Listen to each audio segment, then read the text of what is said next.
from at East Port, South Manor. And much like we experienced not too long ago, he's also dealt with some really scary and untimely tragic experiences, and he does a great job in talking about how he's overcome a lot of the hardships that he was given, and how wrestling was one of the bases of overcoming some of the challenges that he's been dealt with, just like we've had to do, especially the losing of Coach Altebrando. How a lot of us relied on what we were taught from the sport of wrestling from him to overcome that. So I don't want to say much more. Guys, this is a treat for you guys, so enjoy. How you doing, guys? My name is John. Just want to make this as informal as possible. If you guys, during anything I say, you want to talk about something, you want to ask a question, by all means, just raise your hand. We'll talk about as much as possible, because I'm here for you. Tonight I'm here to give back to the sport that has given me so much in my life. And wrestling is absolutely the greatest sport in the world. By far, there's no other sport that can compare to it. And the reason for that is because wrestling is about preparing you for life. That's what it's about. As much as you think it's going to be about winning a league title or becoming an all-county wrestler and even having aspirations of being a state champion, it is about that. But the funny thing is, while it's teaching you that, it's giving you a blueprint to how to live your life afterwards. And everything you go through in this sport is going to come back to you and pay dividends so great in your life, you're not even going to understand. You're never going to realize it. Okay? Like I said, Coach, to let you a little bit about my background, I just want to tell you who I'm not. Okay? It's very easy to say who I'm not. I am not a national title holder. I am not an All-American. I am not a state champion. I am not a county champion. I am never had placed as all-county wrestler. Okay? So basically, what I'm telling you is I don't even have cauliflower ear. Okay? So as far as the quality of my wrestling career, it was a league champion. Okay? That's who I was. But 36 years after my last wrestling match, I still consider myself a wrestler. Okay? I played baseball. I don't consider myself a baseball player. Okay? I played some soccer. I don't consider myself a soccer player. Every day of my life, I consider myself a wrestler. Because wrestling teaches you how to fight. Okay? It teaches you how to overcome adversity. It teaches you how to go after what you want in life. Okay? And get knocked down and get back up. And get knocked down again. Come up with a new plan and get back up. It teaches you that. Okay? When the thing about wrestling, it's more than a sport. It's an actual lifestyle. Okay? And that's the biggest thing that you have to understand. Everything you go through in this sport is for a reason. Okay? Every person here has the capability of achieving everything that they want in this sport. It's a very, very simple formula. It's a very simple formula. It's just not easy. You set a goal, make a plan, you work hard, execute the plan. If it doesn't succeed, you make a new plan, try again, execute, and you start the cycle over and over again until you get what you want. It's not a matter if you can do it. It's a matter when you do it. It may run out of time. That's the only thing that's holding you back in this sport is the time. So I tell the guys who are just starting out, take advantage of everything you have, okay? The guys who are coming in their junior and senior year, you have a smaller amount of time. You got to be very, very conscious of your time, okay? What I'm going to do tonight is I'm going to tell you my story. I'm going to tell you how wrestling impacted my life, and then I'm going to basically give you a couple of ways that wrestling could possibly impact your life and what you basically can use from this sport and how to apply it to your real life. I urge you to do two things. I urge you to take everything that you learn on the mat from this sport and apply it to your life off the mat. That's what wrestling is about. There are so many. I can look at the sport and the people who leave the sport. There are two types of people who leave the sport. The guys who leave the sport who basically go on and use everything that they use or learn from wrestling, and they apply it to their real life, and they're successful beyond anyone's imagination. Everything in their life has structure, everything has discipline, everything that they have, they go after. It's not perfect, but it's work and it's successful. And then there are guys who leave the sport. It's a funny thing because this sport teaches everything you're going to need to know. And there are guys who leave the sport and their lives are in shambles. The only difference is one person applied what they know and have learned, and the other person didn't.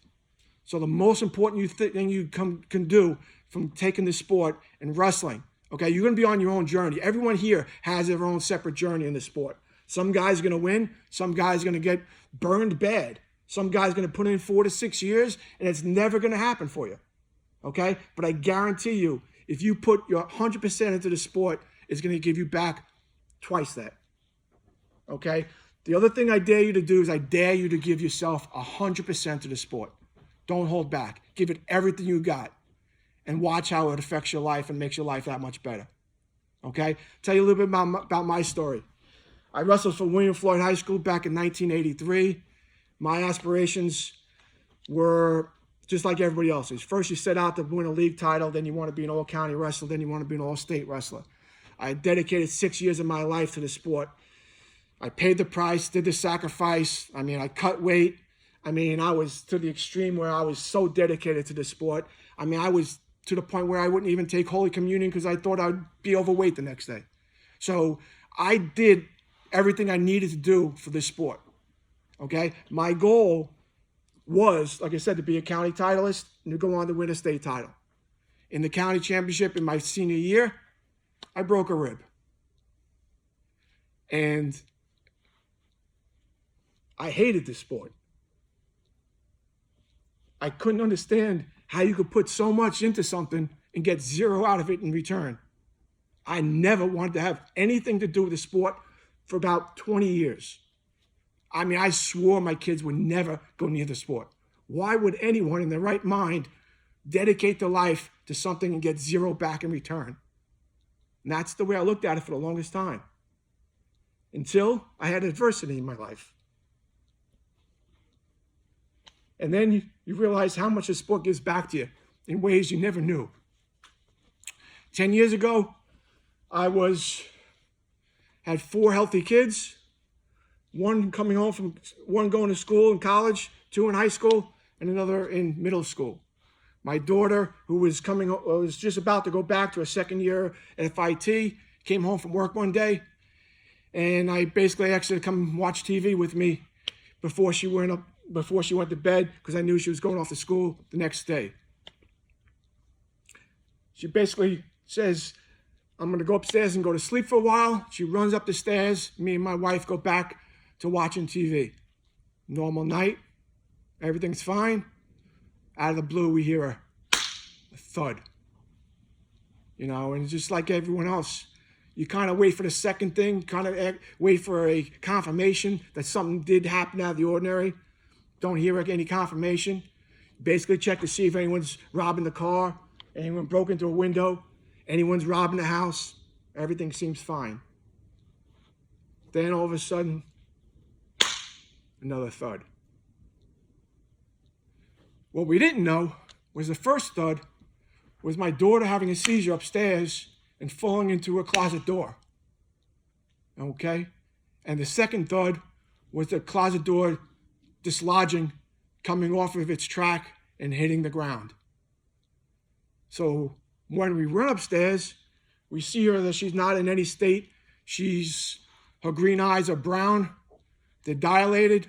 She's seizing. So my first instinct is put her in a fireman's carrier and carry her down the stairs, which I do. I pick her up, and halfway down the stairs, the body feels a little bit different.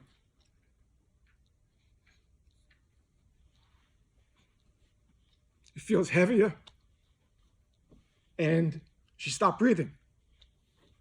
So I immediately bring it down, put it on the floor, and administer CPR, which I do not know, but I try to do whatever. After a few minutes, I get a tap on my shoulder, and the EMTs are there, and they take over from there. And within a couple of minutes, they put something under her nose, they put a mask on her face, they give her oxygen, they do a few things, and she comes back, and she's breathing normally again. So I follow her to the hospital. We get to the hospital. Me and my wife are basically feeling that the worst is over. And we get to the hospital, and there's 5 or 6 doctors working on her at that time. And everything seems normal. One doctor leaves the room, another doctor leaves the room, comes down to the point where there's only one nurse left in the room.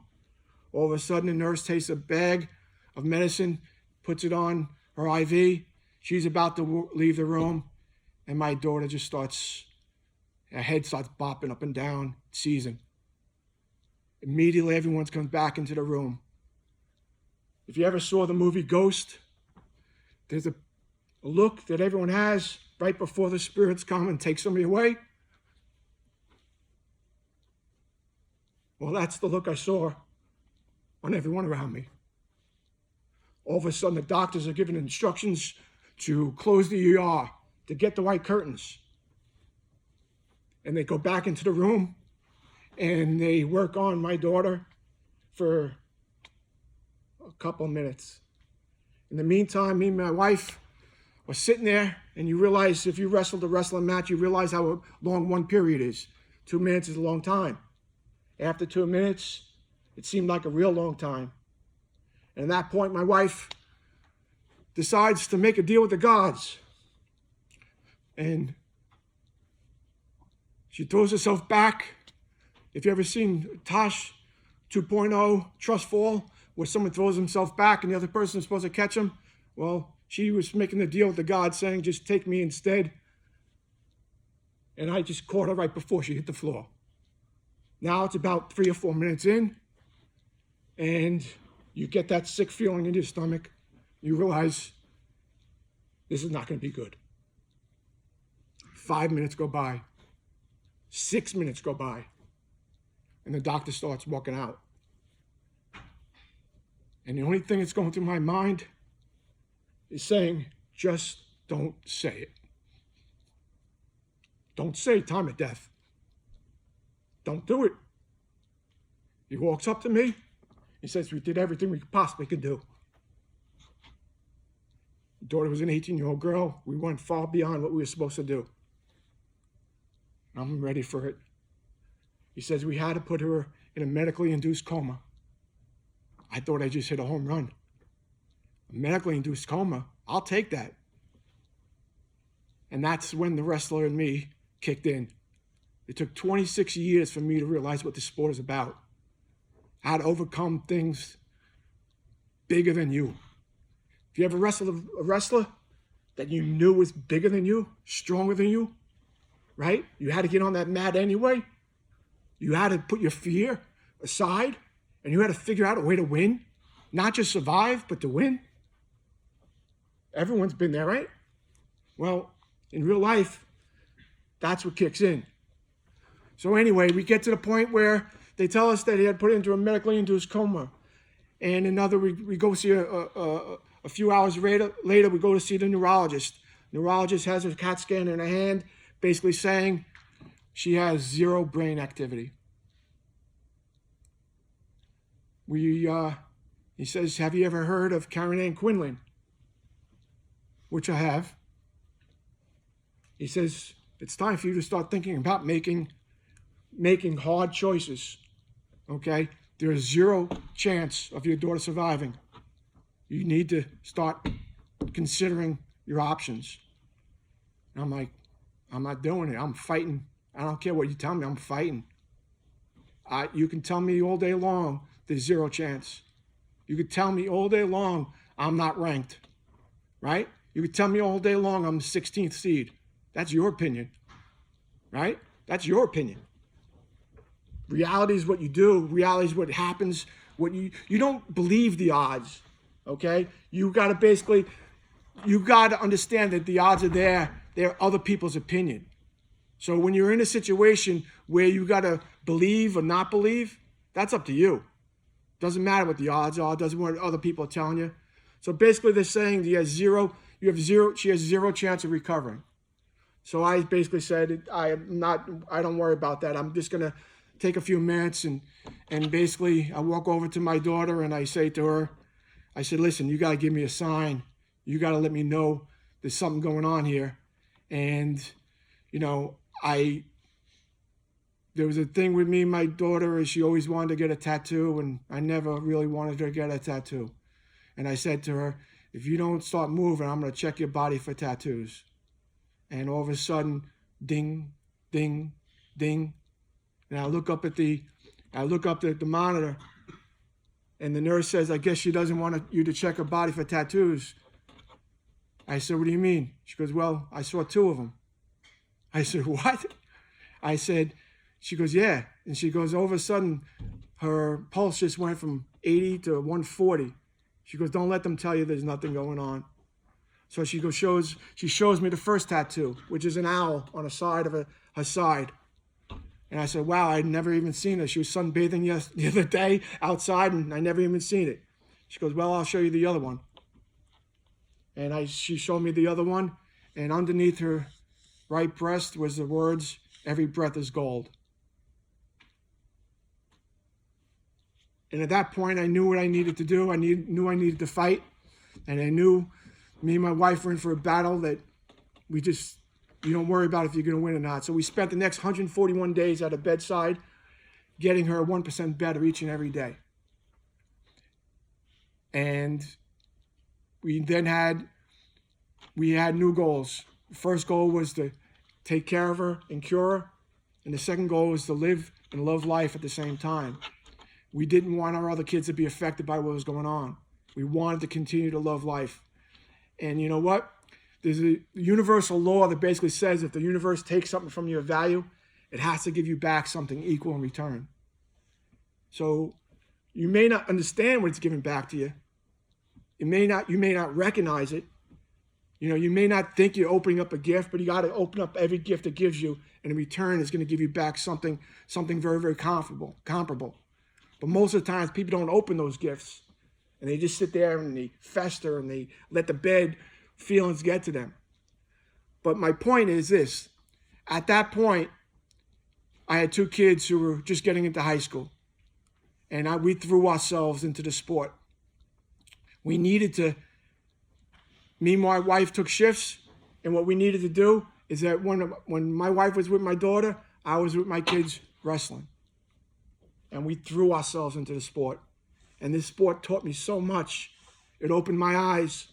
It taught me about commitment and perseverance and never giving up, and how to beat somebody who's bigger than yourself, how to prepare for battle every single day. I don't condone cutting weight, but when you cut weight and you don't eat or drink for days at a time, and then you have to go out there and perform, it's something good to go through. Because there's going to be a time in your life where life's going to throw you on your back. There's nothing you can do about it. Everyone who lives long enough is going to get thrown to their back by life at one time.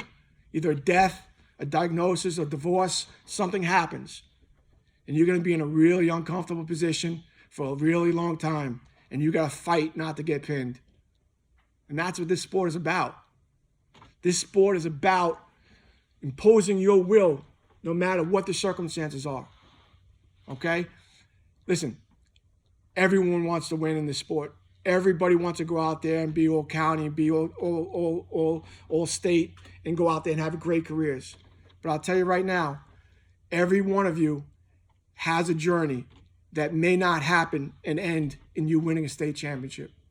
Okay? I never got to stand on a podium and get my hand raised by this sport for a few seconds. You know, wrestling lasted about 6 years of my life. My rest of my life probably going to last another 60 years, 70 years. I got something much better than standing on a podium and getting my hand raised by this sport. I got a way to live life, a lifestyle. That actually every person here can get out of this sport. The lifestyle you get from this particular sport is going to prepare you for everything you ever go through. And I share you my story because I guarantee you that there are people in this room right now that are going through something that you feel is bigger than yourself. I guarantee it, right? And how you deal with that The only thing, you can't control what's going to happen to you in life. The only thing you can control is how you react and respond to what happens to you. You ever go and lose a really hard match? The first thing you do is run in the hallway, right? You just want to get away from everyone, right? You're not sulking. You're not feeling sorry for yourself. You're getting it out of your system, preparing yourself to come back and get another battle. That's a wrestler, right? We've all been in that hallway before. We've all lost that tough match. We've all put everything we got into the sport, and then all of a sudden it doesn't work out for you, and all of a sudden it just breaks your heart. What do? What does a wrestler do? They don't quit. They don't stop. Get back to work. They work harder. They throw themselves deeper in the sport. They figure it out. They figure out what they need to do.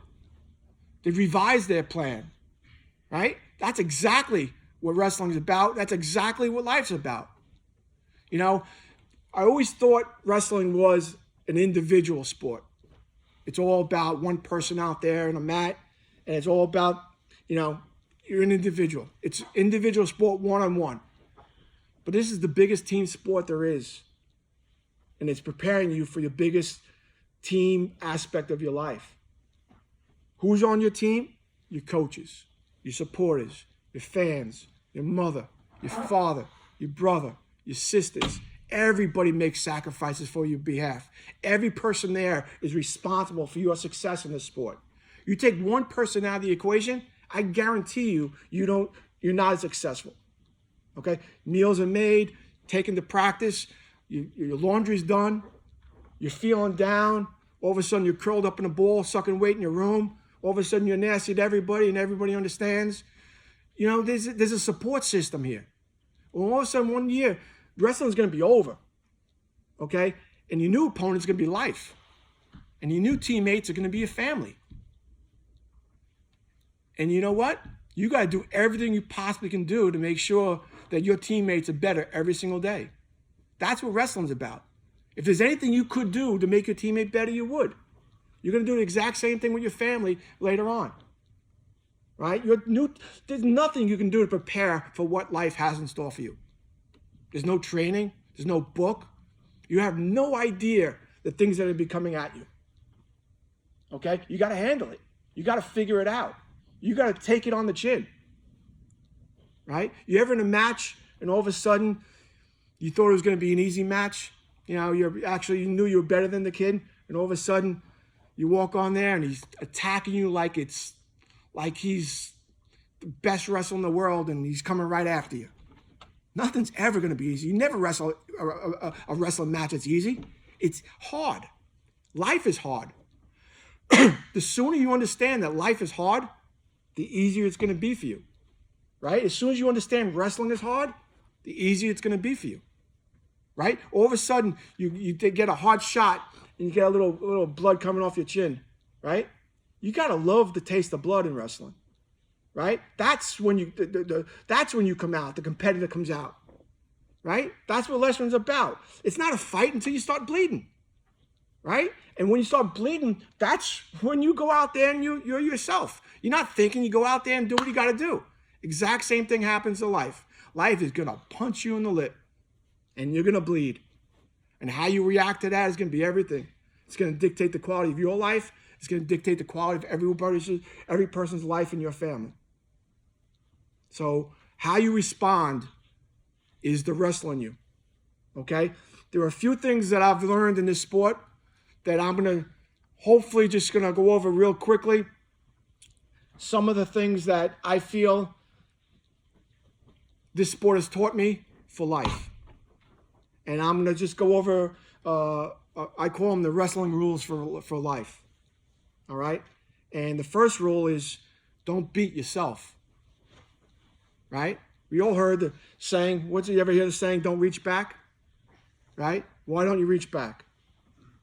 Anybody? Yeah, you're going to get an opportunity to score, and you're going to expose your back and put yourself in a bad position, right? So the first rule is never put yourself in any position that exposes your back in wrestling, right? Be in a good stance. Your stance is what stops people from scoring on you. Keep a good stance, stay in a good position, don't reach back, and don't give up easy points. That's the first thing you learn in wrestling, how not to beat yourself, right? In life, in wrestling, your stance is your head, your hands, and your hips, right? Those are the 3 lines of defense. Now, there's going to be a time where you're going to stop wrestling and all of a sudden life is your new opponent, okay? And your new 3 things that you got to protect are your mind, your body, and your spirit, okay? Those are the 3 things that you got to protect at all costs. You can't let anything attack your mind. You can't let anything attack your body or your spirit. And that's going to be your lifestyle. Your lifestyle is going to be your new stance, okay? And how you live your life is going to dictate whether you give up easy points, whether you expose your back, and whether life is going to pin you. You ever get thrown to your back early in a match, like 10 seconds into a period, and you're like fighting off your back for 2 minutes? It's the worst.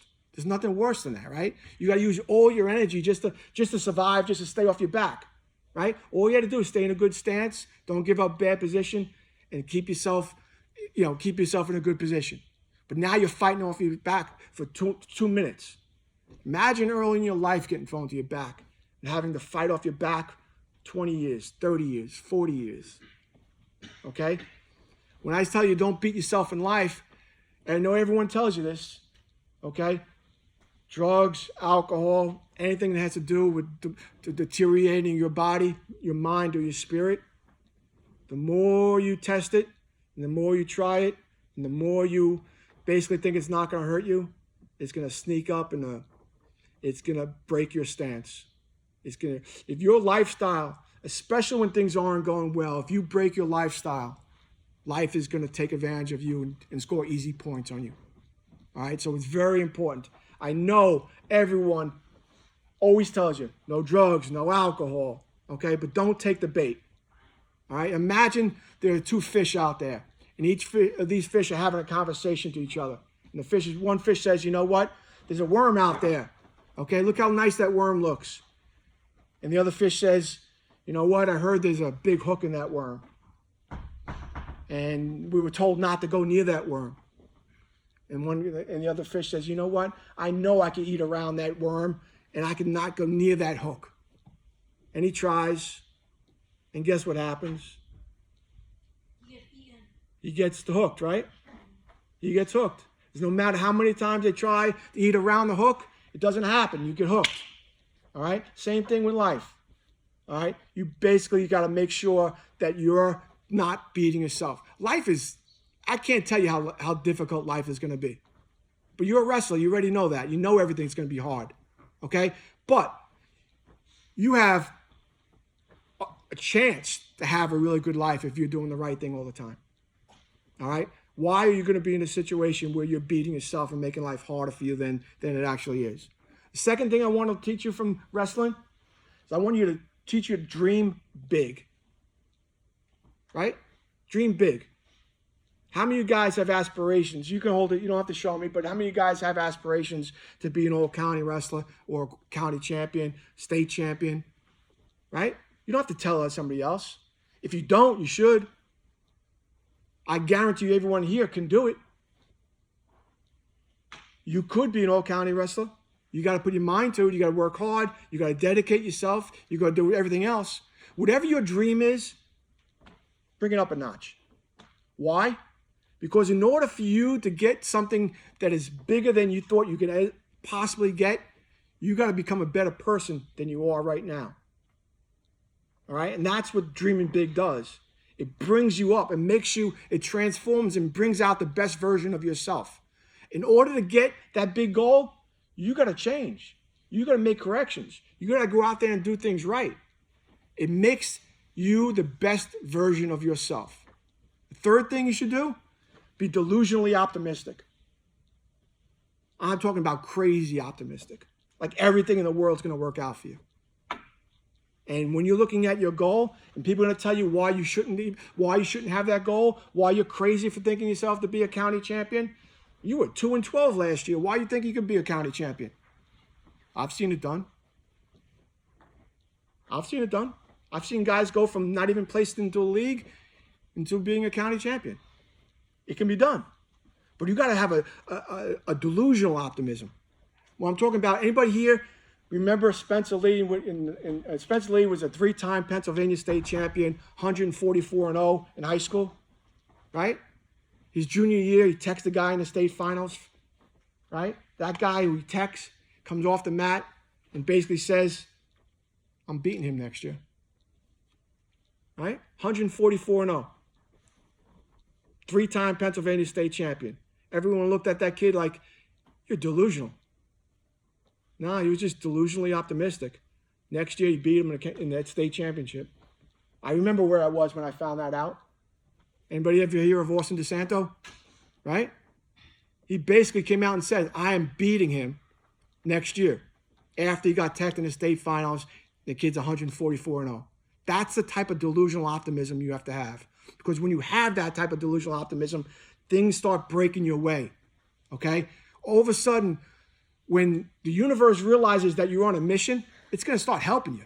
You're going to start getting help from all different places you never even thought of, because you have you're not looking at obstacles. You're turning obstacles into opportunities. You're turning problems into solutions. And when you start doing that, things start breaking your way. And that's a delusional optimism that you have to have. The other thing you have to do is you have to believe before. You ever get in a wrestling match, you know guys wrestling much better than you. You go out there and all of a sudden it's the second period and the score's 0-0. Right? And the first thing you go, actually, let's say it's 2-0. And you say to yourself, I could beat this kid. Right? By that time, 2 points might not be, it was too much for you to come back on. Right?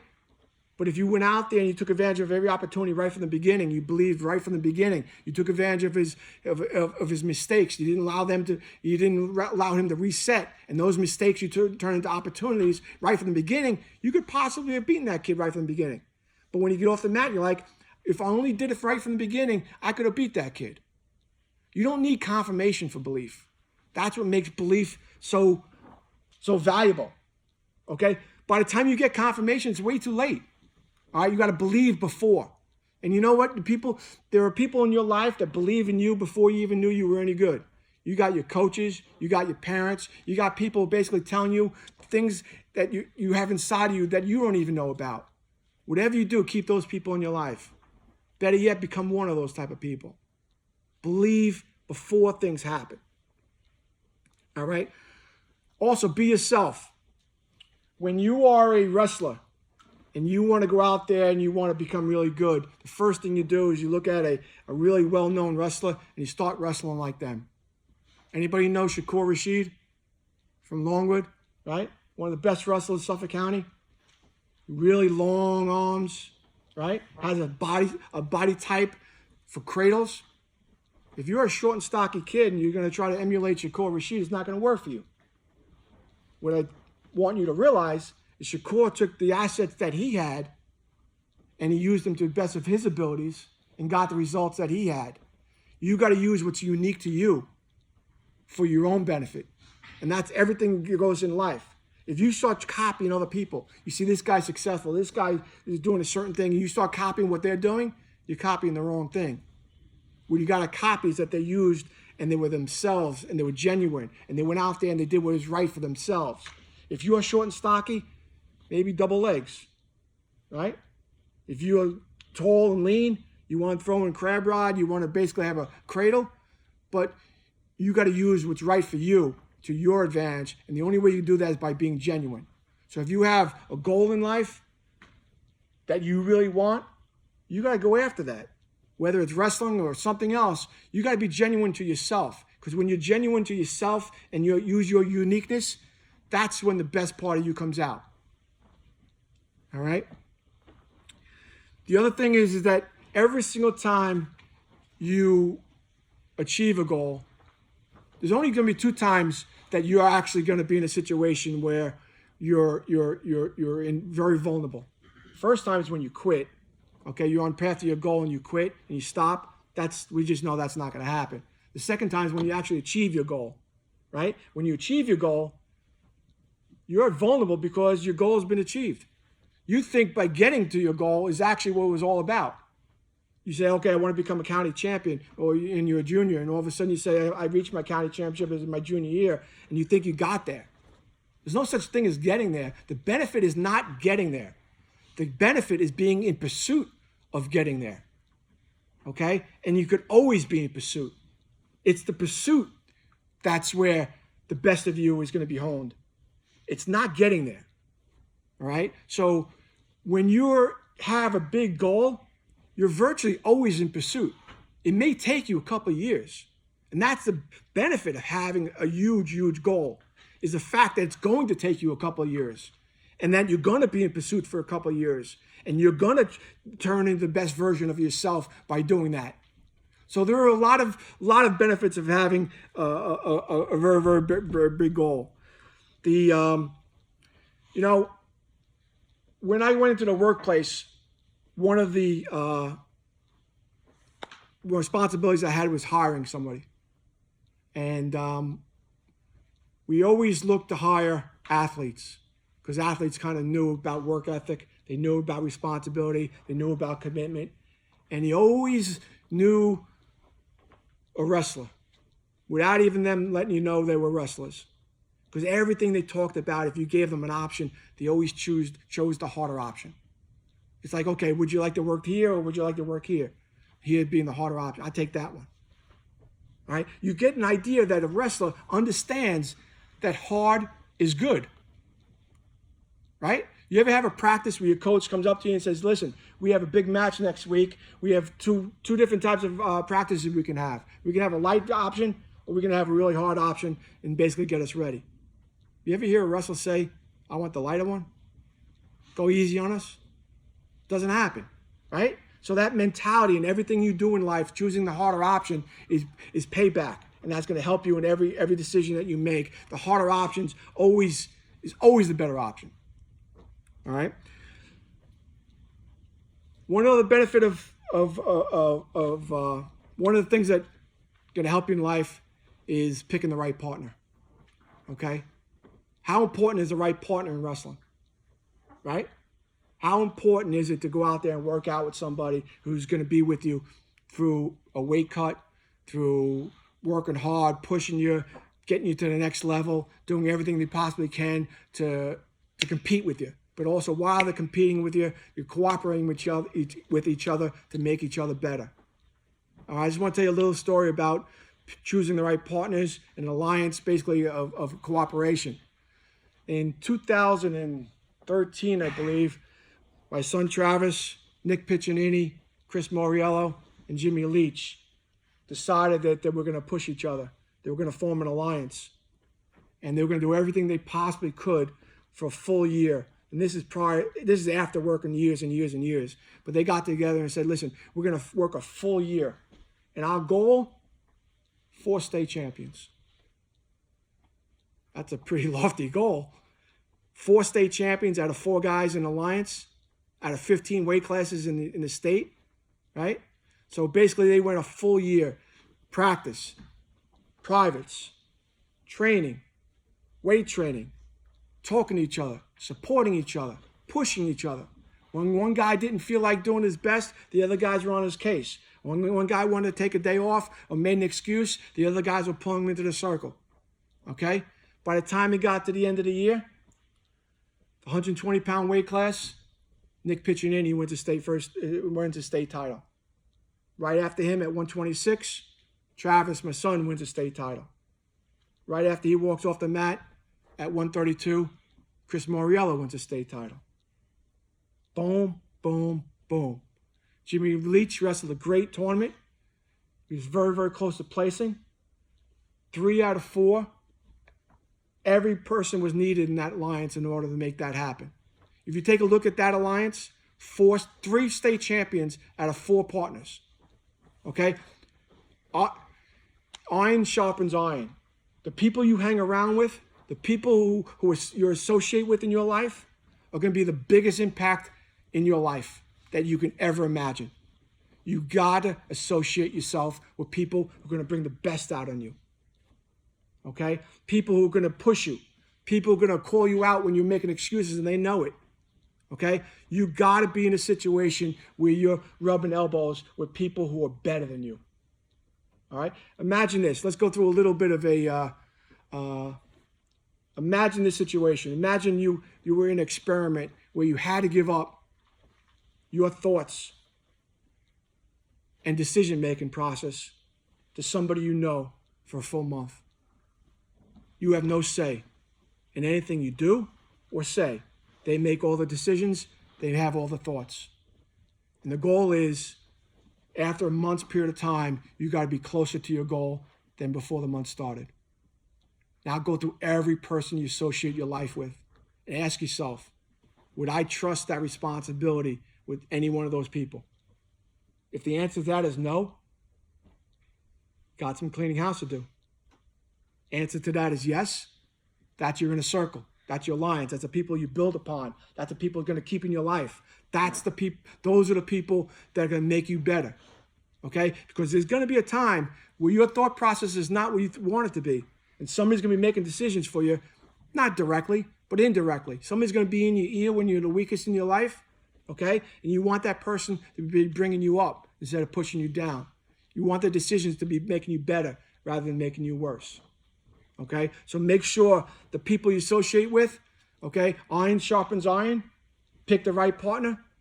Everything you do and any place you go on Long Island, everybody's looking to get into the best room possible. Right? You go to a wrestling club, what's the number one thing people want to do? They want to go with the best guy there. They want to go out there and they want to find the best partner. Why? It's going to make you better. Same exact thing with your friends. Okay? People got to make you better. The only thing you control in wrestling, Derek Jeter said it best. You can't control your talent. You're born with that. You can work hard to get a little bit more. The only thing you can't control is how hard you work. Right? Every single day, just get 1% better. Every single day, practice with a purpose. Go out there and get something done. Right? Everyone see JohnA Passaro in the last week or so? He says every day matters. Every day matters. Every second matters. Every minute matters. Everything you think about matters. Everything you eat matters. Everything matters. Remember, your goal is like a big mountain out there, right? And your job is to get to that mountain no matter what. And you got to ask yourself, what I'm going to do right now, is that going to take me closer or further away from that mountain? What am I thinking about right now? Is that taking me further away or closer to that mountain? If the answer is further away, you don't do it. It's that simple. If it's taking you closer, you do it. And you put those days together like that, and all of a sudden that mountain appears to you. All right? You ever get in a wrestling practice where, coach says we're going to go 10 minutes hard, we're going to do some knee-ups, we're going to basically just want you to sprint for 10 minutes real hard, right? And he wants to see whether or not you're going to give 100% effort, right? And you're giving as much effort as you possibly can, but he knows you're giving 99%, right? You're holding something back because you got another 10 minutes. So what does he do? Makes it longer, right? And he keeps going until you actually give the 100%. And when you give the 100%, you stop. And the next day, he says, we're going to do that again. And the next day, he realizes you're doing the same thing. You're pacing yourself. You're not giving that 100%. What he's trying to do, he's trying to get you to another level. He's trying to make you realize that when you think you don't have anything else to give, you got more left in you. And as soon as you get to that level, the sooner as he stops. Right? Next day he comes in, he says, do it again. And all of a sudden you decide that all of a sudden you're going to just say, I'm going to give 100% right from the beginning. You go a minute and he stops. He's just showing you. He just wants you to give 100% all the time. If you give 99%, you're going to regret that 1%. You're going to be left with 1%, and you're just going to regret that 1%. The one thing that I learned, and I'll start bringing it together. There's a saying in wrestling, and it's the biggest thing that I learned from this sport. And the saying basically is, don't let one loss beat you twice. Okay? Everybody, you ever make it to the semifinals of a tournament? You get to the semifinals, you got one match to go to the finals. All of a sudden, you lose a heartbreaker, right? and all of a sudden you're like, you start thinking about what you could have done, what you should have done. You start thinking about in the past, and all of a sudden you got to wrestle in another hour. Now you know you can beat that kid. What usually happens in that situation? Anybody realize what it's called? A semi-slide. You make the semifinals. You're the best wrestler in the tournament. You happen to lose, but now your mind's not right. You're not prepared for the next match. You're thinking about losing. Guaranteed you can lose that next match. Okay, and then you lose that next match and you say to yourself, what am I doing? All of a sudden you got another match in another hour and then you lose that match. And you say to yourself, what did I just do? I'm the best wrestler here, and all of a sudden I let one loss turn to two, turn to three losses. Now, we've all been through, you guys have been through something really horrible in your life, okay? You lost your coach, okay? I went through a bad experience myself, okay? When you lose something, all right, it's going to hurt. It's going to hurt, okay? But you can't let that loss make you lose other things also, all right? Things aren't lost. They're transformed, okay? When people pass away, I don't believe they're just gone. I think they stay with you. I think they're transformed. A piece of them is with you at all times, all right? And now you have a reason to go out and do something. You can't let, listen, grief is a horrible, horrible emotion. And you're all going to, you felt it over the last year's time, and everyone's going to deal with it their own way, okay? There's no right way, there's no wrong way, okay? You just have to feel it your own, you got to feel it your own way. Now, I'm going to tell you a story about my grief and how I've handled it, and maybe it helps you guys a little bit. And then, like I said, we'll open a floor for some questions and then, go from there. But, my situation's been about 10 years. And people are nice, but sometimes people say some stupid stuff, okay? I don't consider my daughter lost, but sometimes people say you lost a child. It's time to get over it, right? It's been a while for you guys, over a year time. If everyone ever tells you to get over it, it's like they don't mean to be mean, but they don't understand what you're going through. Now, I'll tell you how I've felt it, handled it. To me, losing somebody is like a brick wall. It's like a brick wall. Well, people tell you should get over that, right? I don't want to get over it. Even if I got over it, I don't want to leave it. It's the wall. It's a person. I don't want to leave that. It's something. It's part of me. Okay. You don't want to just go on, but that wall is going to be with you for your life, and how you handle that is going to dictate the quality of your life. So you can sit there and try to move that wall. It's not going to budge. Okay? You're going to try to go around it, go over it, go under it. It's not going to budge.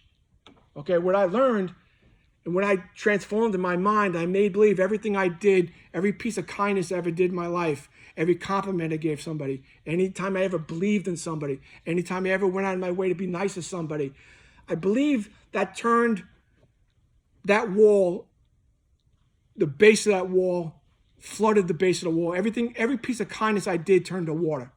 And that wall all of a sudden eroded on the bottom. And all of a sudden it fell. And that wall turned into a raft, right? Now I was able to take that raft on that water and go anywhere I wanted. And I was always with it, right? It wasn't a wall. You got to turn it into something that's going to, and that raft took me places I never thought I can go to. Okay? I saw places I never would have experienced unless I had that raft. All right? So you got to use what you guys have been through to a positive benefit. All right? And turn what your feelings are and appreciation for your coach and everything you have and what you're going through. Don't just hide it. All right? Use it for good. Right? When you will be given a gift through that transformation of your coach leaving. And that gift is going to be your perception on life, okay? It's going to be your appreciation, your gratitude. You're going to be the quality of your life. You're going to start realizing how great life is, okay? Somehow, some way. And by being kind to other people and helping other people and taking straws off of people's back, what I mean by that is the saying, one straw broke the camel's back, right? What if you took the straw off the camel's back and made somebody's life easier instead of harder? And when you did that, more water, right? And that water takes that raft and it starts taking you to places you've never seen before. So I'm telling you right now, it's hard to go through a loss. Everyone in their life is going to go through a loss. The way you handle that loss, okay, and what you do for that loss, okay, and how you respond to that loss is going to be whether or not, like I said, it's going to dictate the quality of your life and the people's lives around you, okay? I appreciate the time you guys gave me. I wanted to come here today to give back a little about the sport and let you know that the sport is much more than a sport. It's a lifestyle, all right? And when you think the reward you think you're going to get in the sport is not the reward you're going to receive. You're going to receive so much more, all right? But right now you think it's about wins and losses and state titles and championships. It's much more than that, all right? So I appreciate the time. If you guys have questions, you go through a little Q&A or whatever you want. If you have any questions or concerns, or it's just time to ask. Yes. So your sons both obviously state champions and successful college wrestlers as well. What training and extra steps did they take to reach that level? Yeah, I can tell you my story. At the time, I was going through the situation with my daughter. It was the exact time club wrestling started to become prominent on Long Island. And I had I took my kids to, at the time it was Razor Wrestling. And I just clicked with Mike Petrovich. And I just, the way he talked, the way he trained, the way he committed himself, the low-key atmosphere where it was work, everything about him just clicked with me. And you started off 2 days a week. We basically went to practice. Coach was telling you guys to go out there and go to these tournaments. Practice is great, but live wrestling is your practice. Now that sounds weird. That's for your practice. Okay, why? Do you ever get, in regular practice, do you ever get a bad call by a referee? You ever have lines you have to deal with? You ever have a timer, right? Those are things that you're going to see in a match that you're never going to get in practice, right? So what we started to do, we went 2 days a week. And then I just needed to throw myself into something. We just started to go 3 days a week, 4 days a week, 5 days a week. We went to 2 weeks of tournaments, 1 week off. 2 weeks of tournaments, 1 week off. I can't tell you how crazy I was, because I was pretty crazy. I don't recommend to do what I did. What I mean by that is my youngest son, Travis, had 160 matches in 1 year.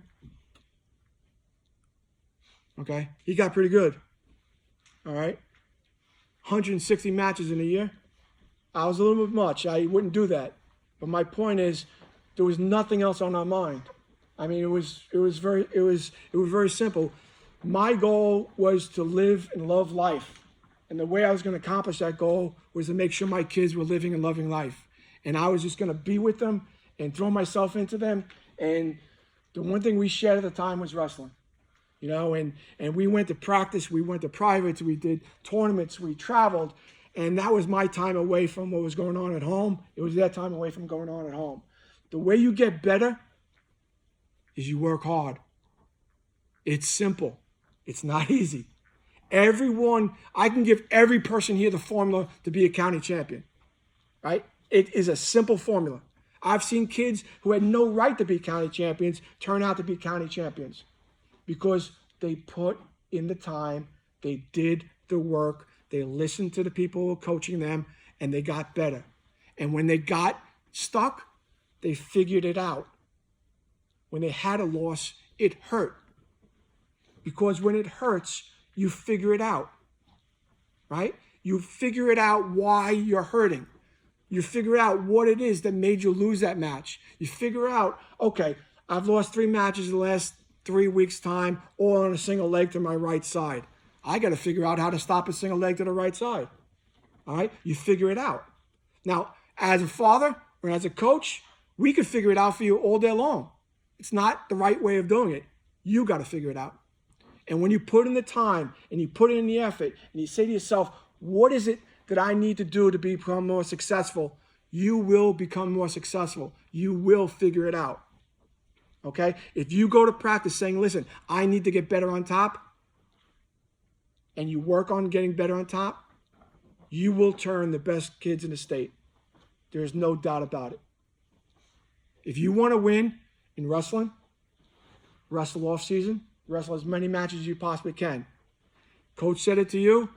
If there's anyone who has any economic issues, reach out to Coach, reach out to me. We'll make it happen. There's nothing in this sport that will stop you from being successful. Don't let money be an issue. If you need assistance, reach out. I'll help you. Okay? This sport is going to be the best. If you have a desire to get better, you will get better. To answer your question is for what they did, okay, is they got back up is what they did. Okay? That's the difference. Okay? My youngest guy put in 3 or 4 years worth of really, really hard club practice, right? And his freshman year, he was 35-0 going into the postseason. And he won the Eastern States. Never behind in any match during the whole season. Not 1 second. Lost in the semifinals of the county because of me. I was happening to be coaching him at the time. I got distracted. I didn't realize he'd give up a penalty point. I told him to take a wrong position. And I thought all he had to do was ride him out. And he was actually behind the point. And it's something that, listen, it hurts. Okay? But the thing is, I got up, he got up. We recommitted. We go out there the next year, the next year, the next year. It's going to take more than one effort. It's going to take everything you got 5 times over. Okay? And that's just like anything in life. If you want something in life, it's not going to take one effort. You're not just going to get whatever you want because you want it. How many guys here think they deserve it because they work the hardest? Right? They want it more than guys. Listen to me. I hate to tell you. You got some crazy people in wrestling. Right? They work insanely hard. They want it just as much, if not more than you. Okay? So it's not whether you want it. It's not whether you work hard. That's the entrance fee into the sport. Everyone works hard. Everyone wants it. Now, that gives you the ticket to go out there and have a chance of being successful. And you know what? If you give everything and you don't get it, what you want that year, you got to get back up, dust yourself off, and do it again. I'll tell you a quick story about my other guy, Mav. His goal is, he just lost to Mike Marangolo when he was in 9th grade. All right? And at that time, he basically says, I'm going to go out there, I want to become an All-American. Okay? No right to say that. Worked a whole year period of time, wanted to go out there and become an All-American. Gets to 1 match to be an All-American in NHSCA. Loses by a point. Runs off the mat, finds that whole place where you know that you just want to be alone, sulks. I go over there, comfort him a couple of minutes later, he hands me his shoes. We all know what that means, right? What does that mean? I quit, right? I'm out. I retire, right? I'm done. Because I'm not doing this. I'm not putting in a year of this type of work and coming 1 point within, my goal. So I let him fester for a little bit. I said, when you're ready to do it all again, let me know. We'll go out there and work harder. We'll go out there and we'll get that point back next year. After a week or so, gets back in, gets his shoes back on, laces them back up. Next year's goal, become an All-American. Now it's his junior year. Gets down to the NHSCA after working twice as hard for a whole year's period of time. Doing everything right, living the lifestyle, making sure his weight is right, lifting weights, wrestling the best people, going out there and doing everything you possibly can do it right. The national anthem is still playing. He's on mat 1. His first draw was a 4-time national champion. First match, 3 minutes into the national tournament. He loses his first match. Wrestles back, almost becomes an All-American that year. runs off the mat. I know where he is. He's in that exact same spot, right? His shoes are already off. They're thrown somewhere. I have to go find them, give them back to him, say, you want to do it again? Let me know when you want to do it again. We'll work harder next year. He says, I'm not doing this. I'm not doing this. And the difference between that, quitting there, and getting up, taking your pain, doing the work again, next year, wins the state title. And I guarantee you, he would never have won that state title unless he went through the pain of those 3 losses. So what makes you successful? It's how much pain you're willing to take and still keep going. That's what it comes down to. It's how much pain you're willing to take, how much commitment, how much discipline. What are you willing to do in order to achieve your goal? And one thing I didn't go over before is that, we say we all want goals, all right? Let me ask you a question. If you tell me your goal is to win a county championship, and I tell you, you know what, you made the county finals, okay? Would you be satisfied? And McKinley goes, you know what, I made the county finals. I had a pretty good year. That's pretty good. I said, what if you took 3rd? Well, you're taking 3rd is still really good. How about 5th? No, I wouldn't settle for 5th. So his goal was somewhere between 3rd and 5th. His real goal wasn't to win, because what you're willing to accept, the least amount you're willing to accept is your goal. So if he would have taken 3rd, he would have been happy with that. So when you have to reach down, right, and you have to reach down and get something that you think is not there, and you have to pull something out, okay? If you're doing it to take 2nd, that wasn't his real goal. His real goal was to take 3rd, 4th, or 5th. That's really where he saw himself there. So, my point is that you have wants and you have goals. And for a goal, you're going to do anything you can to get there. And for a want, you're going to settle for it. So there are things you're going to be settled for, and things you're going to go after. So when it's a real goal, you're going to get yourself up off the mat. You're going to put your shoes back on. You're going to go to work. You're going to double down on your work ethic. You're going to do everything right. And the difference between one year and the next, for a great wrestler, everyone here trains their body. Yes? Everybody, right? Very few people train their mind. You want to make a leap in wrestling? Feed your mind, right? We all have chatter in our heads, yes? We can't control the chatter. Some of it's good, some of it's bad. You can't control it. The only thing you can control is what you listen to. And what you listen to gets louder by what you feed. The good chatter or the bad chatter, right? If you feed the bad chatter, what's going to happen? You're going to hear the bad chatter. You feed the good chatter, you're going to hear the good chatter. Who puts the chatter in your head? Your friends, your associates, the people that you're hanging out with, right? Good or bad chatter. You got to feed that. Anything that you do, everything you do that feeds your mind the good chatter inside your head, telling you you're going to accomplish your goals. You're getting closer there. Okay, keep going. Don't give up. Those are the people you want to be around. Those are the people who make you stronger. Those are the people who get to your goal. Okay? So when you put yourself in a situation where you get yourself back up off the mat after a really tough loss, it's going to be hard. Okay? And we're all going through that. Okay? But when you do that, there's a prize out there bigger than you thought you could actually have. All right? So getting good in this sport is not hard. It really isn't. I mean, it's not. It's very, very simple. It's extremely hard, is what I really meant to say. All right? We all know what it takes to get good in this sport. Yes? We all know that if you eat certain types of foods, you're going to feed certain parts of your body. Yes? We all know that, right? So if you really wanted to, you could feed the best parts of your body, make your muscles bigger, stronger, and that's a lifestyle. You take that out of the sport and you keep it in your regular life. Okay? But my point is this. People are only willing to do what is convenient for them in order to get what they want. If you want to be successful, you got to get uncomfortable. It's simple as that. You got to get comfortable being uncomfortable. All right? And that's what makes you successful. So, tell you the story. You asked me what they do. We used to go out to Pennsylvania to get our brains beaten in. Okay? If you know anything about Pennsylvania wrestling, New Jersey wrestling, it's tough, right?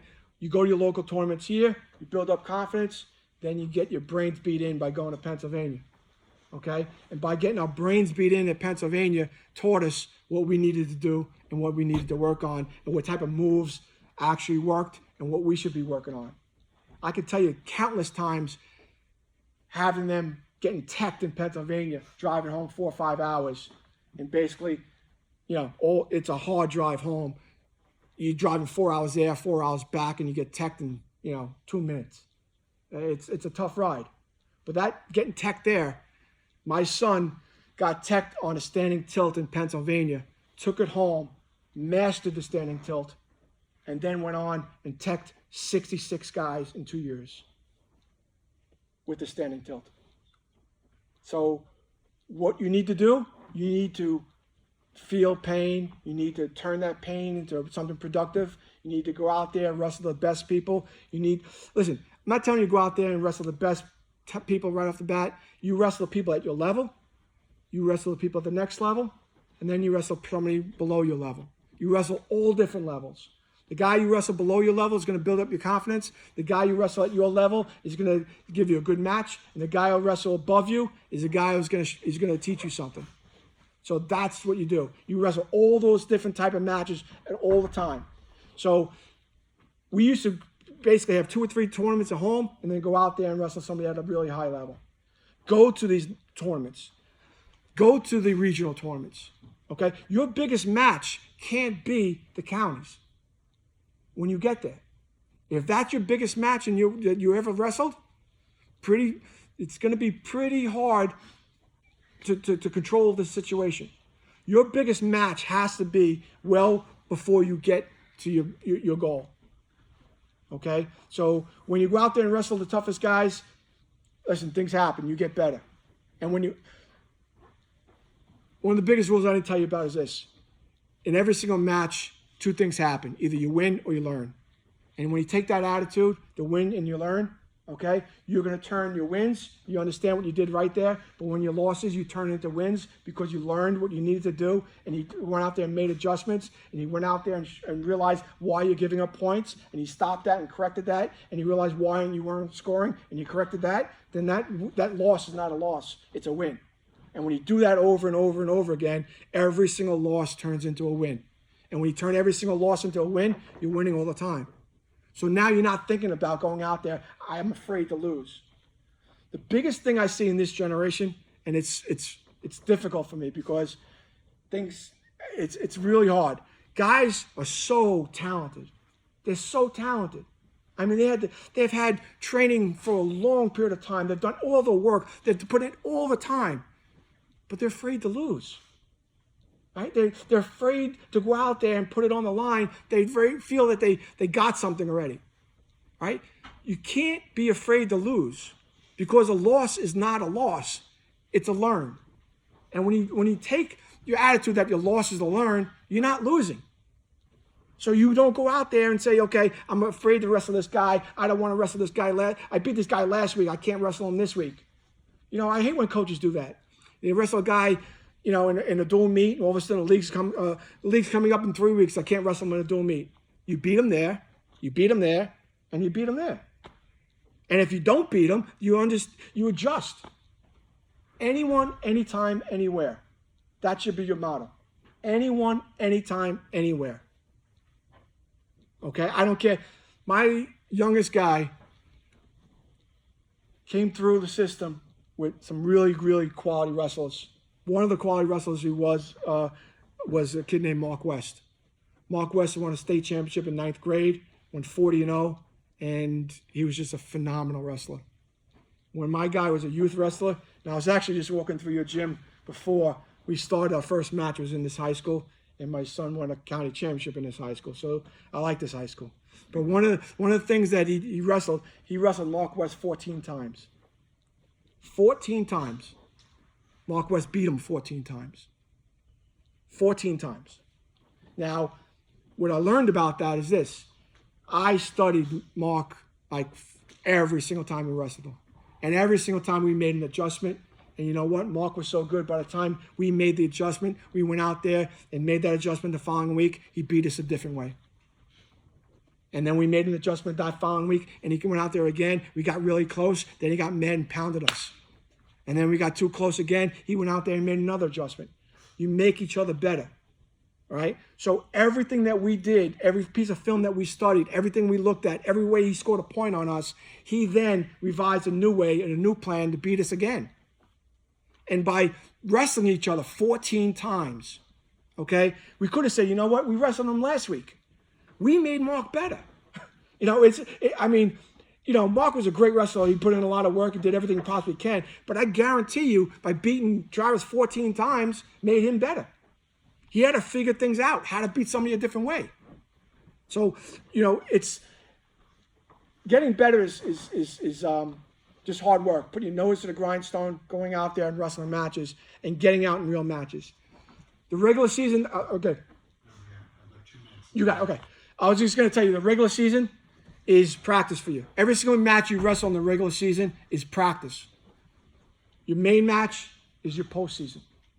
Everything you do during the regular season does not matter. Okay? All it does is designed to get you better. That's it. Your postseason is your regular matches. So during your regular season, if you approach every single one of your match that this is practice, I'm going out there to get better.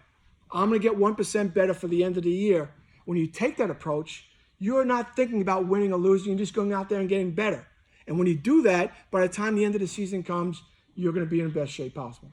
So, all right, guys, I appreciate the time. I know this was topic was kind of all over the place, but I just, like I said, I wanted to share some of my thoughts, and I just want to give back a little bit tonight. And I just want to thank Coach for bringing me down tonight. Oh, God, please, thank you. All right.